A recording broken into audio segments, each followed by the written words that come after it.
जय श्री राम। क्या आपने कभी ध्यान दिया है, जब आप हनुमान चालीसा का पाठ करते हो तो श्री हनुमान चालीसा की शुरुआत हनुमान जी की महिमा से ना होकर के गुरु वंदना से होती है। यदि यह हनुमान जी की स्तुति है तो इसकी शुरुआत सीधे हनुमान जी के साथ भी तो हो सकती थी, लेकिन ऐसा क्यों?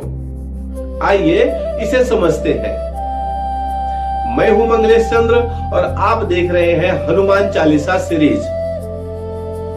भारतीय ज्ञान परंपरा में किसी भी शुभ कार्य की शुरुआत विनम्रता से होती है। कवि, संत और आचार्य अपनी रचना प्रारंभ करने से पहले ईश्वर, गुरु या वाणी की देवी माता सरस्वती को स्मरण करते हैं। यह केवल एक साहित्यिक परंपरा नहीं थी, बल्कि यह उस विनम्र भाव का प्रतीक थी कि जो ज्ञान मुझे मिला है वह मेरा नहीं, मेरे गुरु की कृपा है। इसलिए तुलसीदास जी ने भी सबसे पहले अपने गुरु को प्रणाम किया। सनातन धर्म में गुरु का स्थान अत्यंत ऊंचा माना गया है। कबीर दास जी का प्रसिद्ध दोहा तो आपने सुना ही होगा, गुरु गोविंद दो खड़े काके लागू पाए, बलिहारी गुरु आपने गोविंद दियो बताए। इसका अर्थ यह नहीं है कि गुरु भगवान से बड़े हैं, बल्कि इसका अर्थ है गुरु ही वह माध्यम है जो हमें भगवान तक पहुंचने का मार्ग दिखाते हैं। तुलसीदास जी भी इसी परंपरा के संत थे। यदि आप तुलसीदास जी की अन्य रचनाएं देखें, विशेष करके श्री रामचरितमानस, तो वहां भी वे मंगलाचरण और वंदना से शुरुआत करते हैं। यह उनकी लेखन शैली का महत्वपूर्ण भाग है।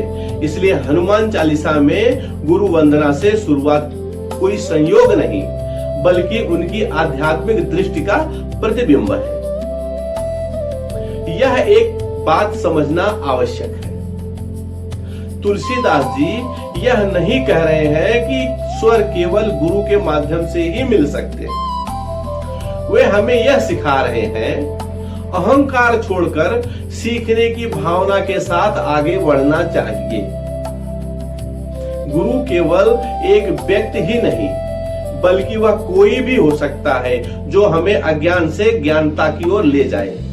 इसलिए गुरु वंदना का अर्थ है ज्ञान के प्रति विनम्र होना। आज हम किसी भी विषय को सीखना चाहते हैं, चाहे वह शिक्षा हो, संगीत हो, योग हो या आध्यात्म, हमें किसी ना किसी से सीखना पड़ता है। यही गुरु का सिद्धांत है। तुलसीदास जी हमें यह सिखाते हैं, सीखने से पहले अहंकार को छोड़ना अति आवश्यक है। और शायद इसी कारण उन्होंने हनुमान चालीसा की शुरुआत भगवान के नाम से पहले गुरु के स्मरण से किया है। मिलते हैं हनुमान चालीसा सीरीज के अगले एपिसोड 5 में। जब तक के लिए जय श्री राम, जय हनुमान।